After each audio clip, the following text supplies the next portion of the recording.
நல்லா கவனிங்க. எப்போ உன்னுடைய மனம் நீ செய்கிற வேலைக்கு விருப்பமாக செயல்படுகிறதோ, ஒத்திசைவாக இருக்கிறதோ, இப்போ கடவுள் என்ன பண்ணுறாருன்னா சக்தியை புறம் கொடுத்துருவார். வச்சுக்கடா, உனக்கு எவ்வளோ எனர்ஜி வேணாலும் நான் கொடுக்குறேன். உனக்கு இது பிடிச்சிருக்குல்ல, உனக்கு ரொம்ப ரசிக்கிறல்ல, வெறித்தனமாக நீ இருக்கிறல்ல, வச்சுக்கோ அப்படின்னு கொடுத்துக்கிட்டே இருப்பார்.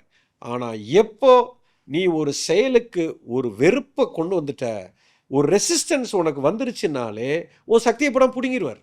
இப்போ வாழ்க்கை பூரா என் சுதர்மத்தில் நான் இருந்தேன்னா வெறித்தனமாக நான் இப்படி தான் இருப்பேன். எனக்கு அந்த வேலையை செய்கிறதுல அது ஒரு பேர்டனாகவே இருக்காது, எனக்கு ஒரு ஹாலிடே மாதிரி தான் இருக்கும். ஆனால் எப்போ ஒரு மனுஷன் பிடிக்காத வேலையை நான் செய்கிறேன், அதுக்காக அவன் ₹1,00,000 இல்லை 10,00,000 கூட மாதம் கொடுத்தா கூட நீ நரகத்தில் தான் வாழுவேன்.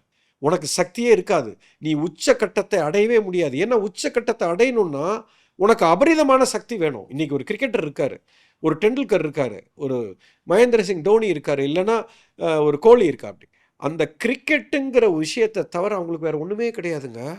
அவரோட மொத்த எனர்ஜியும் ஒரே இடத்துல போய் உட்கார்ந்துருக்கு. 10ஆம் கிளாஸ் தாங்க படிச்சிருக்காரு, காலேஜ் கூட போகலை டெண்டுல்கர்.